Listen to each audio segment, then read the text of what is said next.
set for a major blast of Arctic air across central and eastern Kentucky. We'll put a track on the temperatures and a little glancing glow of snow coming up.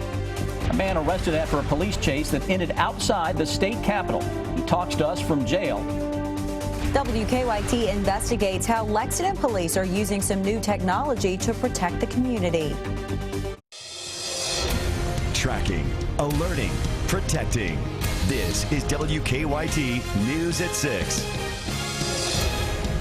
To you after a weekend of mild temperatures, it feels like winter again tonight. Colder air has moved in, and that is a sign of what is to come. And parts of Kentucky could see some light snow tonight. For the very latest, let's begin with our chief meteorologist, Chris Bailey. He shows us what he's tracking on the First Alert Defender. Chris? Yeah, you mentioned that cold air. Today, temperatures only getting into the low and mid-20s for most of central and northern parts of the Bluegrass State, and that is setting the stage for that light snowmaker heading down the pike later tonight. Current readings already into the low 20s now into most of central Kentucky, 22 Lexington into Frankfort, 19 Covington. Farther north that you go toward Covington, the greater the odds you're going to wake up to snow on the ground. May actually see some of that later tonight. Live First Alert Defender now beginning to see that little streak of some light snow across parts of Indiana. Notice, though, how it begins to decrease a little bit the farther east that we go. That's because we have some drier air that it is fighting, but the actual clipper is still back to our northwest. That is a healthy band of snow, gusty winds,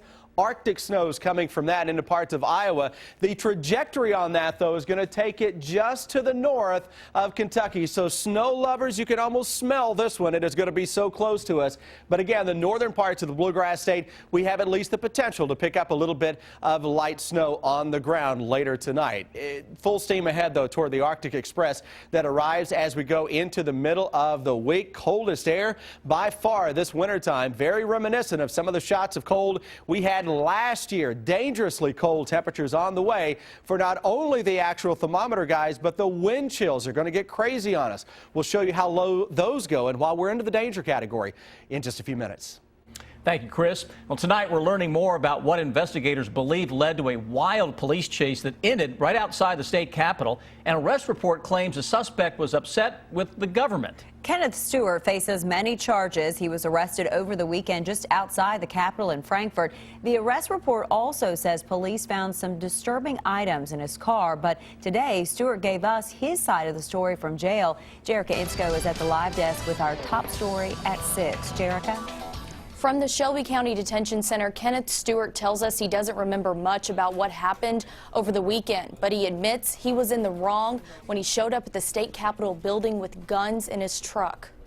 State police were called about a man confirmed later to be 51-year-old Kenneth Stewart of Danville, who was driving intoxicated with weapons in his vehicle, heading towards the Capitol in Frankfort. I know that's where I intended to go. I just don't remember a lot of the drive down there. Stewart's arrest citation states that he was clocked going 20 miles per hour over the speed limit on the 127 bypass in Anderson County. That's where state police say they attempted to stop Stewart in a Nissan pickup, but he sped off. Spikes were even deployed, flattening 2 of Stewart's tires, according to his arrest citation. The pursuit did not end until Stewart was at the Capitol building in Frankfort and immediately met by police. After everything's been going on, I don't know why, just Friday night I just got thinking I'd just be better off dead. I'd just be better off dead. From jail, Stewart tells us he never intended to use the guns he had in his possession. If I was killed up on the Capitol grounds, and people knowing how I felt about those things, that it may accomplish at least something. You know, that maybe it would be a wake-up call. I never wanted anyone to be hurt. Never, never. In a wheelchair now after being injured in the incident, Stewart says it was his way of showing that he was fed up with government control. I really regret wholeheartedly every action I took that night. Although his arrest citation states he was going to, quote, take care of business with multiple handguns and long guns, Stewart says he was never targeting anyone and simply snapped. Now, during that jailhouse interview, Kenneth Stewart revealed that he was involved in ministry for several years. He wouldn't tell us what church, but said he's been on disability for 3 years now and has been depressed and not himself. At the live desk, Jerica Insko, WKYT. Jerica, thank you. Kenneth Stewart faces 9 charges, including fleeing and evading, possession of a handgun and a firearm by a convicted felon, and terroristic threatening.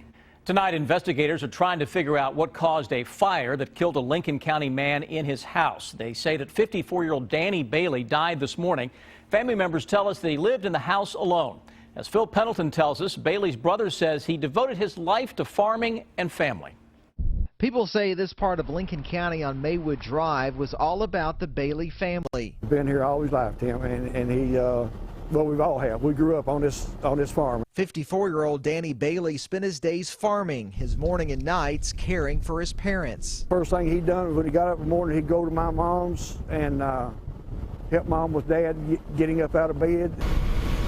But just after 7 Monday morning, relatives saw that his house was on fire and feared he was trapped. EMS had got word from family members that came to the scene that he was inside. Bailey lived in the home alone, and his brother says he'll be remembered for how he helped others. I would say his kindness, that he was willing to take the shirt off his back, give it to you if you needed it. I mean, he was always wanting to help people any way he could. Fire broke out during a time in the morning when temperatures were frigid. Firefighters had their hands full dealing with keeping things from becoming frozen. Once a firefighter gets wet with his gear and clothing and stuff, it doesn't take long for the frostbite to get you as far as your hands and stuff. State police and the fire marshal are investigating, but they don't suspect anything suspicious. In Lincoln County, Phil Pendleton, WKYT. Family members say the home Danny Bailey lived in was built nearly 70 years ago. Funeral services have been set for 4 members of a family killed in a western Kentucky plane crash. The funeral for 48-year-old Marty Gutzler, his wife Kimberly, and their 9-year-old daughter Piper will be held Friday in their hometown of Nashville, Illinois. The funeral for another family member, Sierra Wilder, will be held Wednesday. Only the Gutzler's 7-year-old daughter Saylor survived the crash Friday night in Lyon County. Police say she walked nearly a mile to a nearby home for help. Federal investigators say they hope to talk to Saylor as they try and figure out why that plane crashed. With more Arctic air heading our way, volunteers are doing what they can to help the homeless stay warm. Today, they're organizing donations of cold weather items, and they're making plans to make sure the homeless do not have to stay out there in the cold. Sam Smith explains. Separating warm weather items from cold weather items. That's the task for these volunteers. They're playing catch up because God's Net has been closed for the holidays. We have received amazing donations from our compassionate community. Jeannie Ramsey says they've received thousands of blankets and other cold weather items. Now it's just a matter of sorting through everything. This isn't just about being cold, this is about surviving. Tomorrow night, volunteers will go out into Lexington searching for folks without shelter and out in the cold, offering them rides to homeless shelters and handing out these cold weather items. We'll be going with other people that live on the streets that are familiar with these places, and these people, they'll be acting as our guides. Let's walk all the way around. Volunteer Jerry Moody was out in mid-November when volunteers last searched for folks out in the cold. They found 60 men, women, and children. These items will be ready for anyone that's found in the cold tomorrow night. Think about what it would be like if you were on the street. What would you need? And act on that. Bring it down to us. We'll act as a conduit to get it out to the people. In Lexington, Sam Smith, WKYT. And sorting donations will continue tomorrow from 10 a.m. to 2 p.m. at God's Net on East 7th Street. 30 years ago, Lexington police cruisers didn't have a lot of technology other than flashing lights and a radio. Well, fast forward to today, and police have a number of tools in their cruisers, from laptops to tasers, and the department is now testing body cameras as a new era of high-tech policing begins. Investigative reporter Miranda Combs shows us how police are keeping up with technology. They keep this cruiser here, a 72 model Ford, maybe for sentimental reasons, but a good example of how far they've come. It's changed tremendously in my time. Lieutenant Mike Wright has been in law enforcement for 20 years. Back when he started, radios and lights were about as high-tech as it got. Today, the vehicles are purchased on a state contract. These vehicles are bought from Ford. The sedans and SUVs are Interceptors, replacing the Crown Victorias that are no longer being made. it takes a team housed here in the Lexington Police Fleet Services building to put together the technology needed to communicate effectively. If I have two guys, this is the power system for the mobile radio that can work on this car the entire day. Front bumper has to be completely removed. It will take them 3 to 4 days. We have to remove the back seat to completely get this car up and ready. Very little difference in the SUV and the car that we were just looking at. Lexington police have about 600 patrol and detective cars and about 60 SUVs in their fleet. We put rear lights underneath the spoiler on the back of this vehicle because it will not have a light bar. They're adding 8 new SUVs for 2015. When a new car comes in, they take it apart.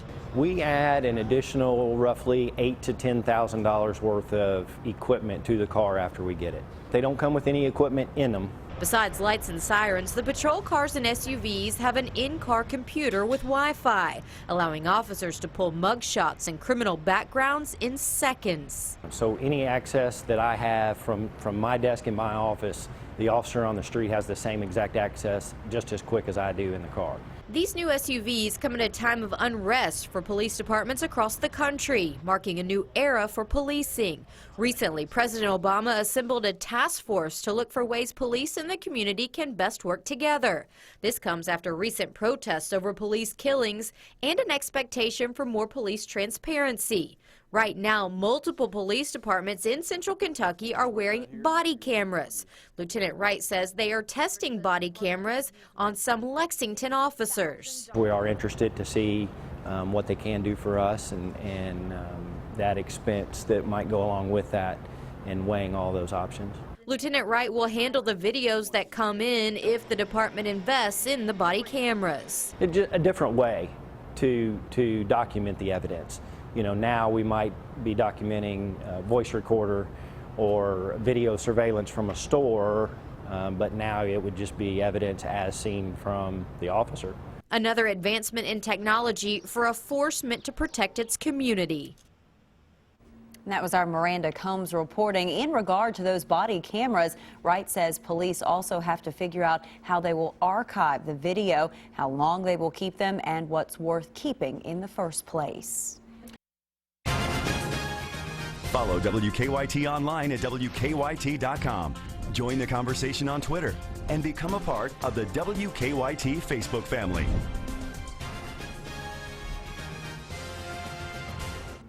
Today was the first day on the job for the interim superintendent of Fayette County Schools. Dr. Marlene Helm takes over for Tom Shelton, who resigned to take another job. Dr. Helm was also Fayette County interim school superintendent for 3 months back in 2004. She tells us redistricting, the achievement gap, and student performance will be challenges she'll face in the coming months, and she says she'll stay in touch with the parents. We've been entrusted to make sure that their children are receiving just a world-class education, and in order to do that, we've got to constantly be changing, and change is hard.